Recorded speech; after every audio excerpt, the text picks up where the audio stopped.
Second, just waiting notification.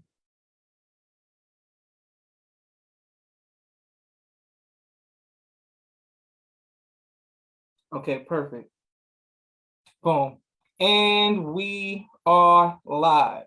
I want to thank everyone for turning into a very special edition on Off the Record on the People's Podcast this afternoon. We have an incredible guest with us today, none other than all the way from Kansas City, Missouri, Brother Khalifa Bey. He's going to give us some amazing information as well as inspiration. Assalamu alaikum, sir. Walaikum salam, brother. Yes, sir. This is an honor on behalf of myself, my family, and the viewing audience of the People's Podcast. We would like to thank you for taking time out of your busy schedule to come have a conversation with us, sir. Thank you, Brother Joshua, for even inviting me, brother. I missed the first opportunity. And so I thank Allah for the second opportunity, man, to be able to come and be a host on your show, brother. Yes, sir. Yes, sir. Okay, great. The first question that we have for you is, when did you first hear the teachings of the Most Honorable Elijah Muhammad? I want to say in 1990. 1990. Yes, sir. And what was it about the teachings that made you accept them? Well, at the time, Brother Joshua, man, I was incarcerated. And I, of course, like everybody else, I grew up as a Christian in the church and whatever. But when I got wind of the teachings, I was in prison, and I met a lot of people of different religions, but mostly Muslims and Moors. And so, as coming in as a Christian, as a guy that was on the streets hustling and all that, I went in with the base of what I knew, the information I had, which was Christianity. But I knew it was more to religion, just Christianity, man. And so I'm going to say 1990, I was incarcerated. Okay, yes, sir. Yes, sir. So you heard the teachings, you accepted them. Once you got out of prison, then where did you go straight to the mosque, or how did that work once you got out? Well, Brother Josh, it was pretty tough. I had a rocky road, man. In prison, I think it's when I started really, at my latter part of my bid. I had a 5-year sentence, and I think I did 3. So the last year of my incarceration, I began to embrace the teachings of Elijah Muhammad. And it was another brother that gave me my name when I was in prison, another brother from St. Louis. He had gave me the name Khalifa. And so I wrestled with it, but I remember on my bunk bed, what was it, I think 2 weeks prior to me getting out, I was asking Allah. I said, it's going to take more than just traditional religion with me, man. This was in my prayer, Brother Joshua. Because I would go up to the chapel, I remember in the prison, every morning, pray 5 in the morning, pray for hours that I get out of there. It wasn't really a tough prison, but I was far away from home, And I asked Allah to send me somebody. The Jesus that they were talking about, Brother Joshua, it was hard for me. I was like Muhammad Ali. It was just like everything about this Jesus that, I just couldn't embrace, because it was, everything was white, but however, 2 weeks prior to me getting out, I asked Allah to send me somebody in the flesh. I've heard about Elijah Muhammad. Elijah Muhammad was dead. I heard about Malcolm. Malcolm's dead. All of our revolutionaries were practically dead at that time. And so when I got out of prison, walked through the gates, man, I found my gift, Brother Joshua. I think I was in the group home. I went to group homes, taking the message of Elijah Muhammad to group homes. And at that time, I just missed the minister coming to Kansas City. And so what I did, Brother Joshua, I brought my tapes and stuff. Created a library. I spent about $1,500 on just different tapes and lectures of the minister. Really, the minister captured me more than Elijah Muhammad. And this is really kind of different with me. And I go on to try to tell you is that it was different with me. I embraced the teachings of Elijah Muhammad, but the minister was the man that I wanted to meet. And when I heard to that left and I started listening to it, I just made up in my mind that this was Allah in the flesh. And I'm gonna tell you how I justified that. I just made up my mind that he was Allah in the flesh. And so I got out of prison in 92. And I think the planning of the Million Man March was beginning to develop in 93, close to 94.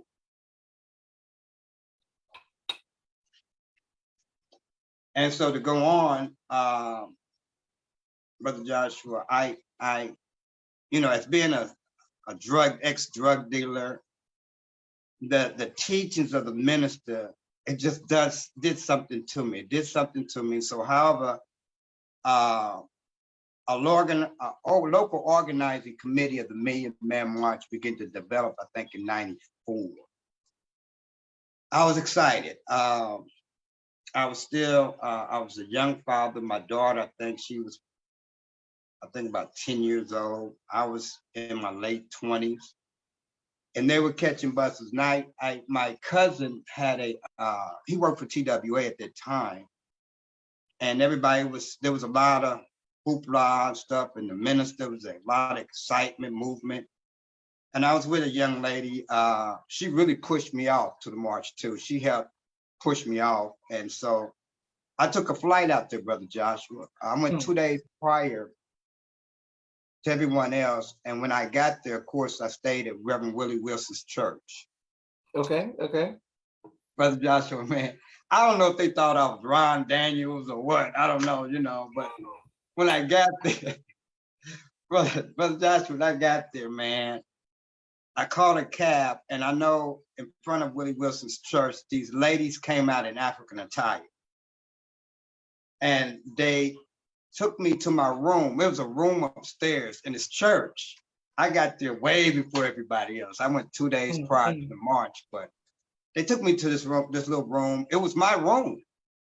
I unloaded and they took me downstairs, man. It was breakfast, food. It was food everywhere, I think. And that's when I met Joseph Lowry. He was there. He was downstairs.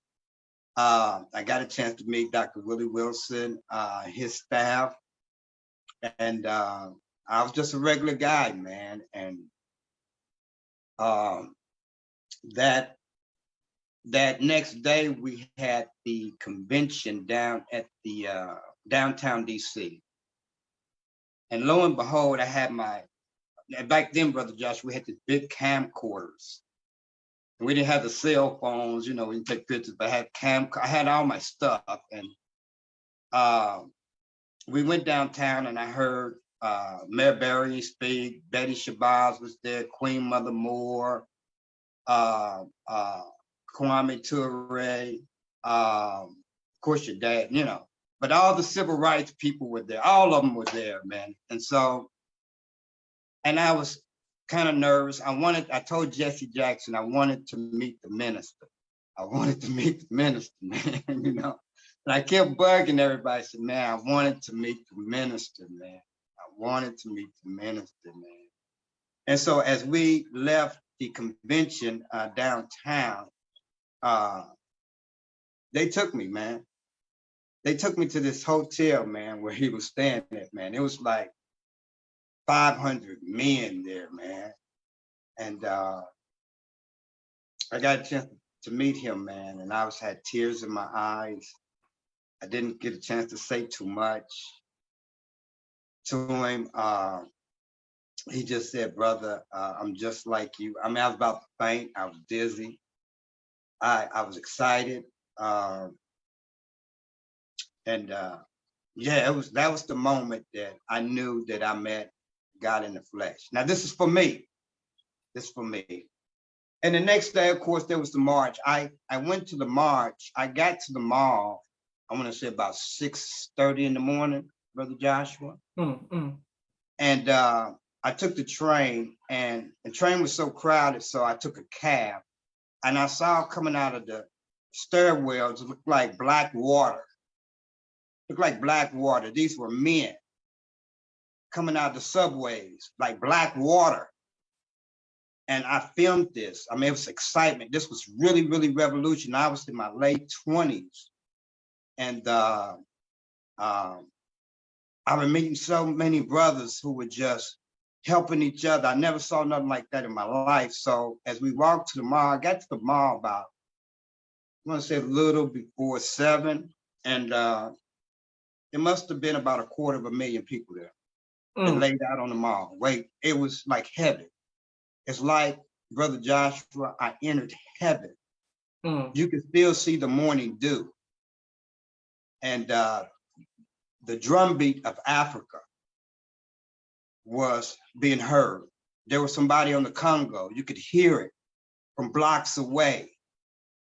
And I was just interviewing, and there was a couple of ladies that I interviewed, and I asked them, I says, "Why are y'all doing here?" And they said they were there to find a husband, you know, because the minister had ordered all the women to stay home and ordered everybody to take off. It was on a Monday. Everybody don't go to work. He wanted America to see what it looked like when Black men are not at work. And, you know, so I'm still young. I make my way to the stage, try to. I got kind of like on the southwest corner of the stage. And Brother Joshua, you know, just to make a long story short, we were all waiting for one man. We all waiting for one man, and Joshua, here he came. I was in tears. There were men in trees.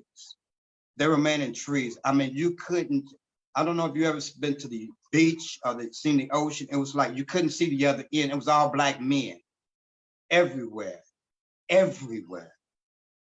And when the minister came down, I think it was around about 4 or 5 o'clock, he came down. And we stood there, Brother Joshua, man, for a long time, man. And I remember leaving a little bit about, I want to say 15 minutes before the speech, because I wanted to catch a flight back to Kansas City. I wanted to be first to report the news. But however, I got packed, you know, I reported the news. And then 3 weeks later, I got an invitation to come back to Washington. And that's when I had a nice, Brother Dennis Muhammad, my big brother. He gave me the opportunity to take a nice picture with the minister, man. And I think a year after that, I stayed on the minister night and day to come to Kansas City. And it was turbulent. But I stayed on him, Brother Joshua, because I knew this was the man that I needed for my life. And I went back and forth to Chicago about 12 times to bug the minister to come to Kansas City. I wanted people to experience what I experienced. And so it was tough doing that, man. I got beat. I mean, not literally, but I got beat up by people here locally. I got beat up by the Jewish community, and the minister sent a Brother Melvin, good friend of mine, man, in Chicago, Brother Melvin. Sent Brother Melvin down, kind of straighten the tone out, because it was really unheard of, Brother Joshua, that someone that not officially in the nation to have that type of access to the leader. When I got out of prison, Brother Joshua, I went straight to the mosque because I wanted to, here in Kansas City, I wanted to meet the minister, and they told me that I couldn't meet the minister unless I joined. And so at that time, Brother Joshua, I got up from the desk and I walked out. And I was committed that I was going to meet the minister. I was committed, and Allah was with me. Brother Joshua, when the minister got here, I remember it so well. I was a week before Thanksgiving, and Brother Mustafa called me to the hotel, and he said, "Man, Dad," I always called him my dad. You know, I always called the minister my dad. He said, "Man, Dad wants you to introduce him." I said, "Man, I can't introduce him, man. I'm not even qualified." He said, well, he answered your call,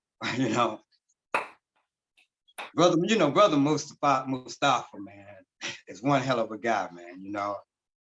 And so I introduced him, man, and my life changed from there, man. I mean, I introduced the minister, I cried, I thought I was going to be powerful and as a speaker as I used to, man. But when you get around a leader, man, everything seemed to you're so humble because you're in the presence of the man of God, man. And this man, I tell you, Brother Joshua, and your dad played a major role in this. When Tupac and Biggie got killed, your dad gave me a special invitation, man. I had a problem inside the nation because I was dealing with the hierarchies, and your dad made a way for me, man. Minister Sharif, one of the beautifulest brothers, man, that I met on the planet, man. This brother's a real brother, man. And that's how my start with meeting Puffy, Russell, Jay-Z, Mike Tyson, all the hip hop in the community. It started with your dad, man. Your dad gave me my start. That's how I met Brother Brother Don Enoch Muhammad. Yes, sir. Brought him to the city. It was your dad. He set the tone for me, man. So I'm in debt to your dad, man. It was your dad. It was your dad, Minister Sharif, and man. We were at I was inside the minister's house. Joe Torre was behind me. That's the picture that I have on my wall with Ice Cube. And we was at the minister's house. Brother Joshua, I was in line. I don't know if you ever been to the minister's house. I was in line. We were all waiting to use the restroom. And straight before us, man,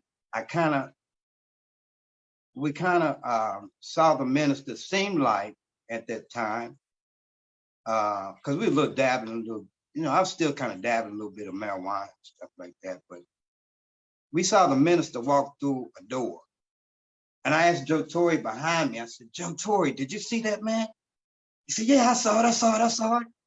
And I looked over at Q, and I said, I'm trying to get with Q. I said, man, did you see this, man? And we were all just amazed, Brother Joshua. But I got a chance to participate in that inside the minister's house. The minister invited me back to his house. My wife and I, my family, I got a chance to stay, spend the whole day with him. He's so funny and playful. He'll talk you to death. But the minister really, I couldn't be the person that I am, the father that I am. When he laid down the Million Man March, he gave us a 10-point plan. He gave us direction. He gave us responsibilities, and I went back home. Had kids, family, met their teachers, taught me how to take care of my boys. And unfortunately, my wife and I got divorced years later, and I got the kids in my custody, and we got pictures of the minister together, Mustafa, my boys. They helped me name the names of my boys, the minister.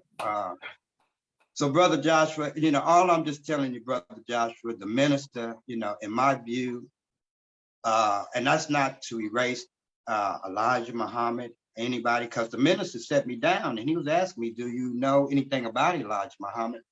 And I told him very little. I never met him.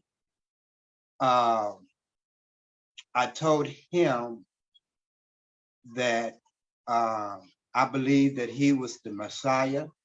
The minister, I believe that he was God in the flesh. And, that was when I was 30, 31. And I believe that to this day, Brother Joshua. And I've gotten many mentors. I've been halfway through the world. I know all of our civil rights leaders. I know all our scholars. And I try to tell brothers, when you're depressed, and even sisters, when you're depressed, listen to the minister, man. Listen to the teachings of the minister, man. And he's giving you the teachings of Elijah Muhammad, you know, Farad Muhammad. I believe in all of that, Brother Joshua. But for me, the minister had to be the man that I touch. I had to touch him. I had to touch him. And when you hear him call your name, have he ever called your name, Brother Joshua?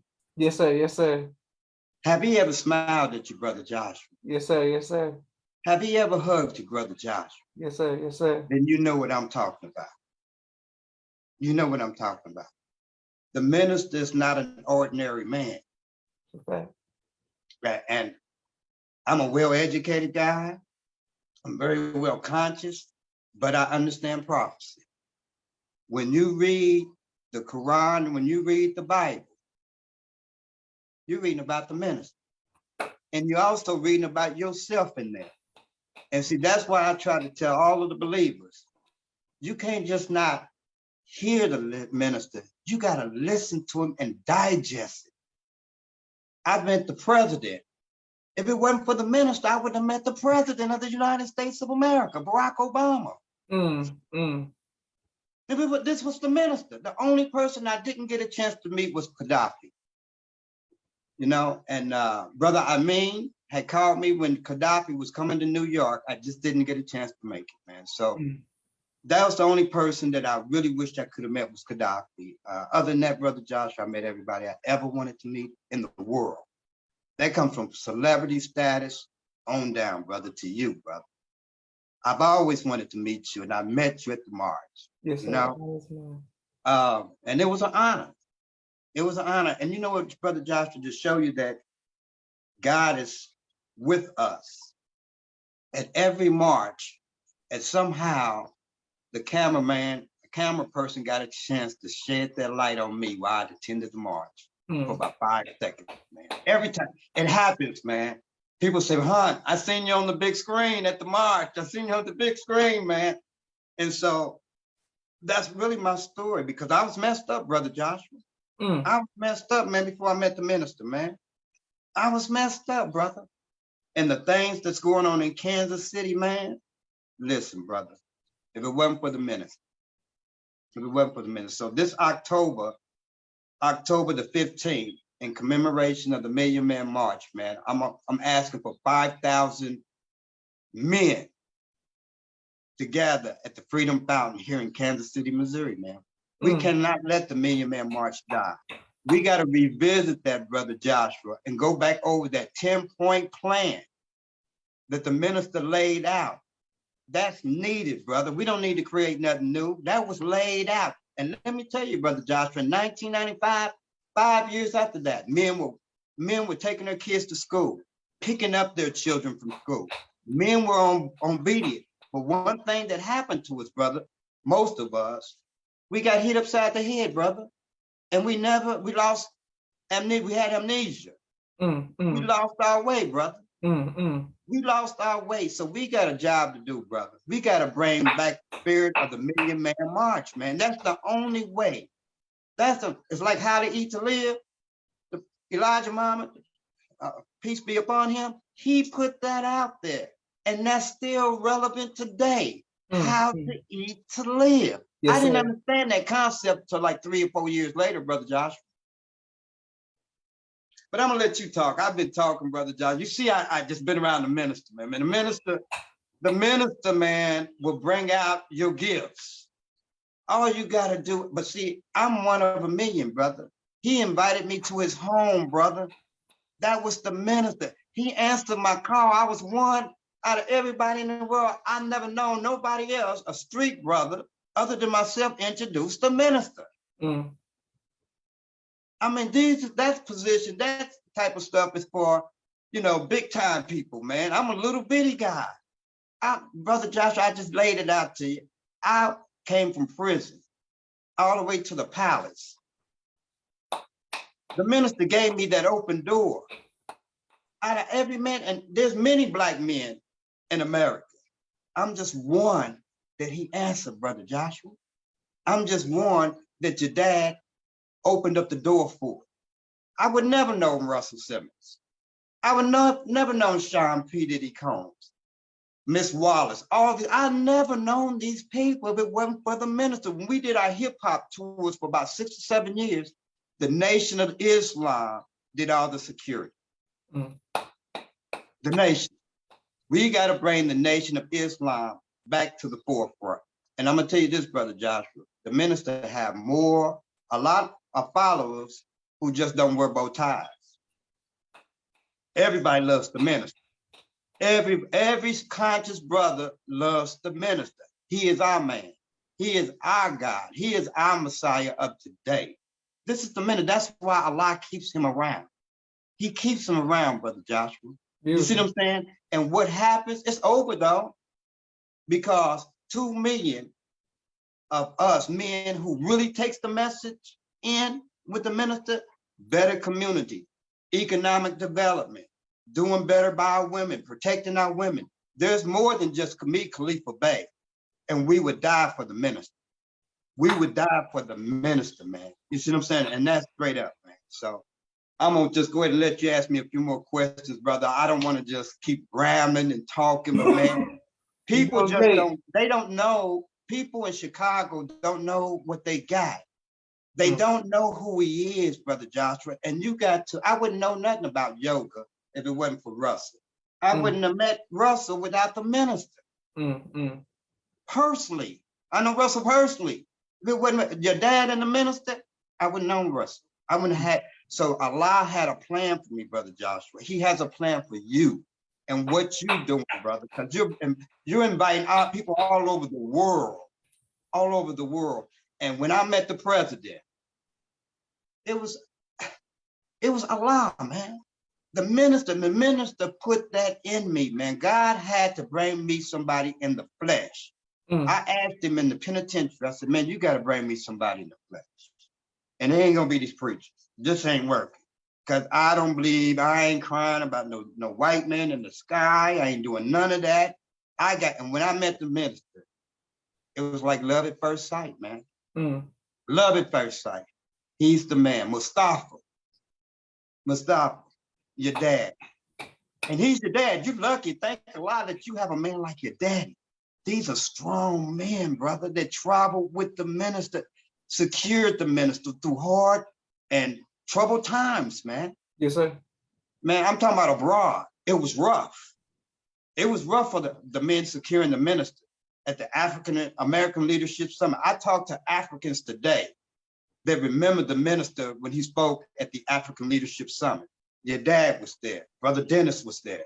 It was a hostile moment in time, man. Sometimes that was hostile. But he's the man, Brother Joshua. He's the man. Beautiful. And thank you very much, sir. And people are showing you love all across the country. Both my sisters, Miriam and Naima, send the greetings. Sister Victoria Eggs Whipple says, Walaikum salam, sir. Patah Rahotep says, Minister Farrakhan has given us many messages of healing, common knowledge, and wisdom over the years that his words can bring healing. People are showing you love, saying you're preaching, brother, keep teaching. And I can't wait to put this on YouTube. Please let us know what city you all are watching. Now, before we keep going, we have like a few more questions for you, Brother Khalifa, but we have a quick 60-second commercial break for all of the sponsors of the People's Podcast. I want to thank everyone who continues to show love to us all across the country. 1 second, here we go. All right.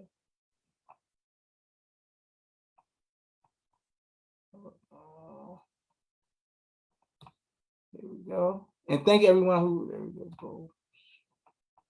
There we go. Boom. If you would like to be a sponsor donor, please cash up the People's Podcast. My brother Rashad, Street Premier Media Production. He has a 4K camera and a drone. He does television and film editing. Please reach out if you need that. My sister Miriam, ABC I Love Me, children's book and coloring book, and now Spanish book. All three available on Amazon.com. My sister Naima, Stay On Point Dance Academy, LLC. She teaches ballet virtually to young girls all across the country. And right here in the studio of Atlanta, Georgia, we love our tiny dancers. Rock Communications, if you're working on a book and you need project management, content development, media relations, please reach out to Rock Communications. Student Minister Robert L. Muhammad out of Austin, Texas. Conflict mediation, squashing the beef throughout the Southwest region. He does a phenomenal job. His wife, Sister Fudia Muhammad, giving birth to a God in the science of child rearing. She does a phenomenal job. Please get her book as well. Urban Streetwear Fashion Guides, 314-329-6009. He'll keep you dripping in the best of fashion. Thank you. Make sure you support our brother. Brother Kenneth, bow tie maker extraordinaire. He'll ship you bow ties anywhere in the nation. Make sure we support Brother Kenneth.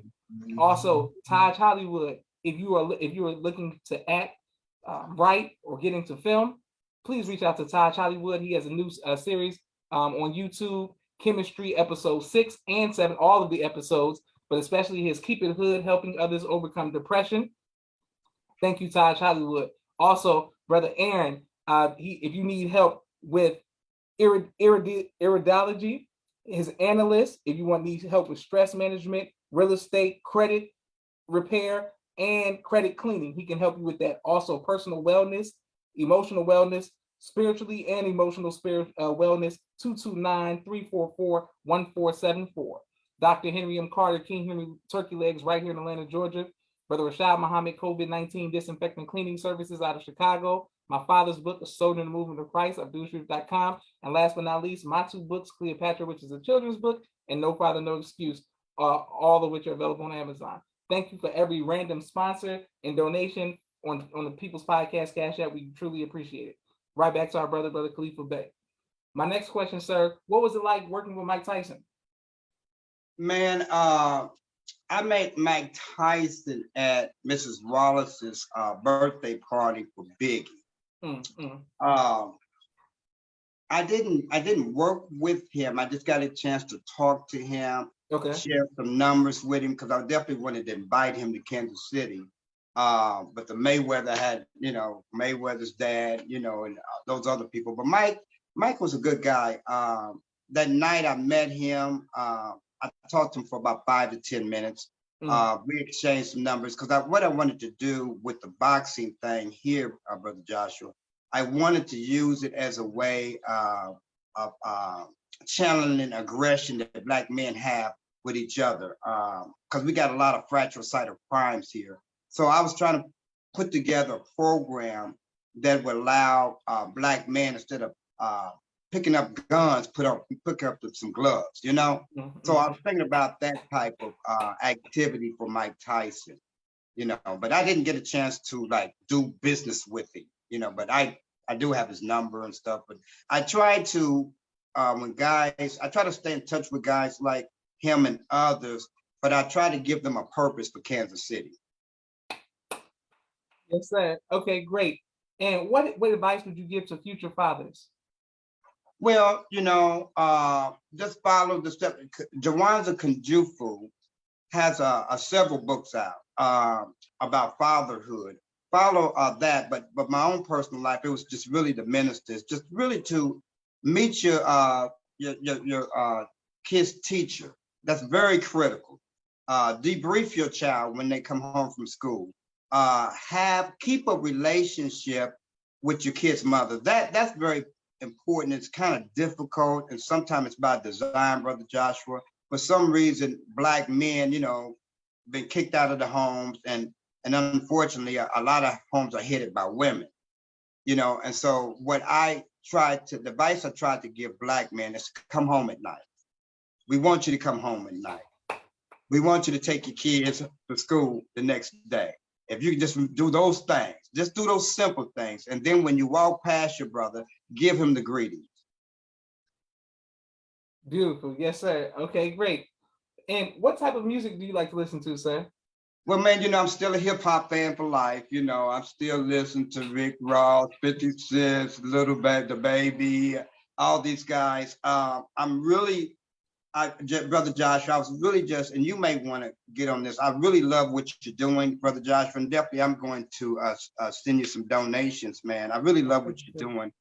And I think we should support that with our money. That's number one. But I really want to see you do, Joshua. We got to somehow create a mechanism for our celebrities. David Banner, I need you to get a hold of David Banner. Yes, sir. He can help you.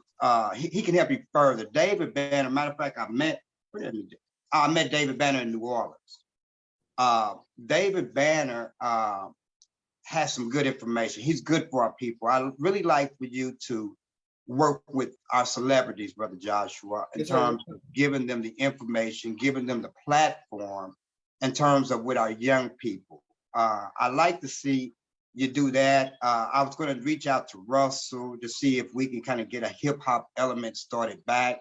I mean, when we did it the first time, we focused on financial literacy, but I think we need to focus on a lot more than financial literacy. I mean, we got to teach Black on Black love and how to take control of our dollars.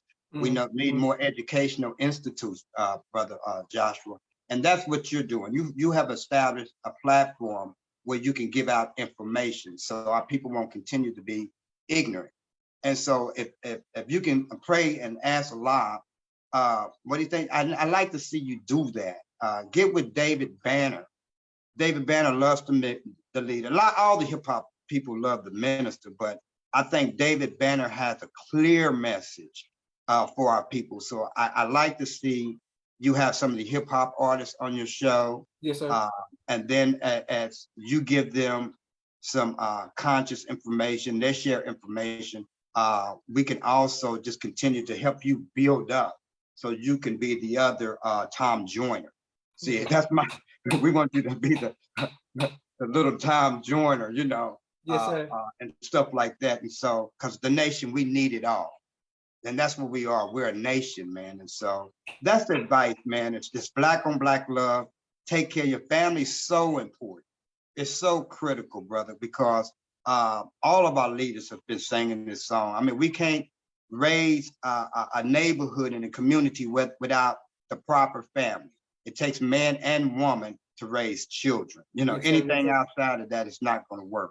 So that's really kind of the advice that I give, man, to our dads.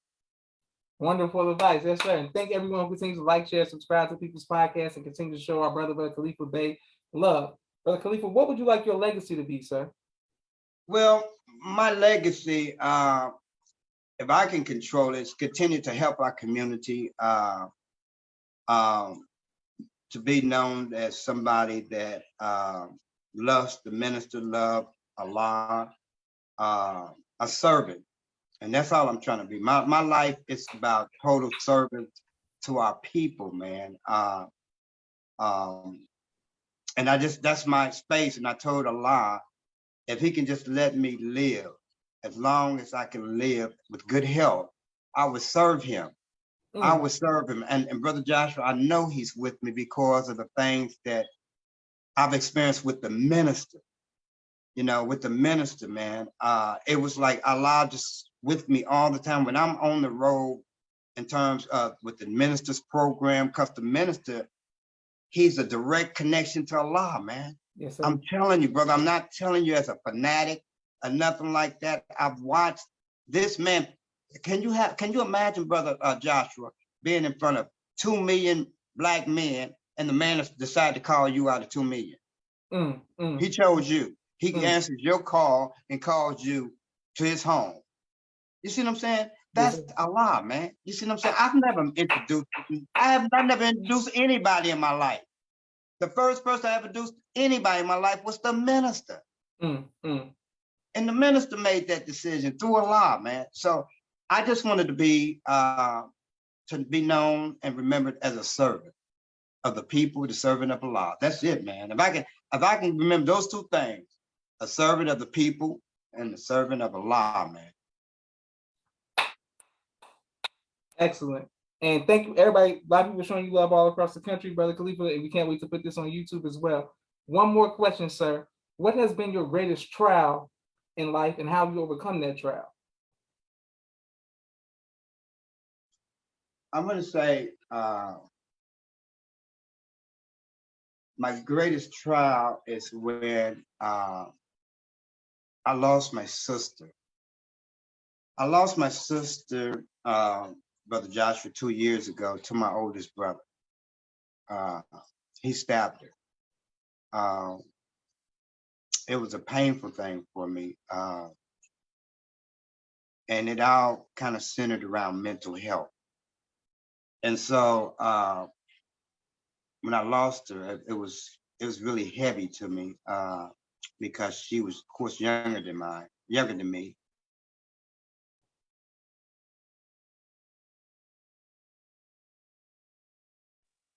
I didn't understand why. How I overcame that was some lectures uh, from the minister on how to deal with death.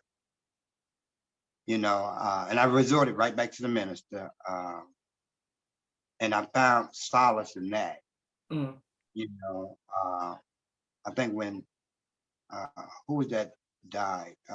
When Farrakhan Jr. died, a couple of more other people died, and I just listened to his lecture. Even when, I still deal with it. Even with Sister Ava, God bless her family, I just keep listening to the leader, man, and keep doing the work, Brother Joshua, because I believe that her spirit lives. She's with the ancestors. Yes, sir. Like Mustafa said, we got to continue this chain of service with our people, those that died before us. And we got to keep serving and helping our people. And that justifies my belonging on the planet. I got to do the work of Allah. I got to do the work of the minister. The minister done so much for us, Brother Joshua, is that it brought meaning to my life. So how I deal with that is keep serving our people, man. Is keep serving our people, because I know she's here. All of it, like you have, see, all of these are my ancestors. The minister, all these pictures of ministers, my ancestors, even from slavery, from the slave master to my great grandmother, who was raped by this man, this white guy. And so I have all my family tree that's back there, and the ministers all everywhere. With Rasul Muhammad, Ishmael, all the people that contribute to the growth of my life. Mary J. Blige, Don King, your dad, me and your dad, Erica Badu. All these people contribute, man, to my life that I want my kids to look at. I want my kids to learn. So when they come here and they see a story, people see a story. I got the minister all over my house, me and the president, Barack Obama, they're everywhere. So, I deal with it, brother, and I know that she's happy that I'm doing the work. And that's what keeps me going. Every time I wake up, Brother Joshua, I see these pictures and all these people and they're smiling at me. And that gives me fuel to keep going on. And I look at the minister. Every night I hear the minister. I watch him, and I get up and I plan my day. I pray and I plan my day. And I just keep moving, Brother Joshua. That's how I deal with it. It's by Allah's grace, and I can't do nothing but deal with it because I have a 7-year-old daughter. I have kids. I have a responsibility to the minister, to Allah, to my community, and that keeps me going, Brother Joshua. Brother Joshua, thank you so much, brother, man, for having me on the show, brother. It's been an honor. I definitely want you to text me that where we can send you some money. But I really want to see you, Brother Joshua, Allah willing, to get with our hip hop community. You're right there in Atlanta. I don't know why God put that on my spirit to tell you, brother. But Allah wants to elevate you and bless you in your pursuit of your business to help you grow. And we need to help you grow. Yes, sir. We need to put more money into you. I mean, your dad, I'm in debt to him, man. I'm in debt. I couldn't have even got to the minister, really, if it wasn't for your dad. If it wasn't for your dad, man. I mean, your dad played a major role in my development, man, and where I am the way I am. And he's a man of God. He's a man, and I want to support you, brother Joshua, and send me that information, brother. It's always glad to see young men like you. I know our future's going to be great as long as you around. Yes, sir. You see what I'm saying? As long as young men like you around, brother. And I really appreciate you allowing me to be on your show. Yes, sir. The honor has been mine, sir. And please let your family know that we thank Allah for you and your sacrifices. And thank you, Allah, for the sacrifice of your family as well. I want to thank everybody who's watching. This is Joshua Leonard Muhammad signing off for the People's Podcast. Assalamu alaikum, sir. Walaikum salam, brother. Send me that information. Yes, sir. Thank you. All right.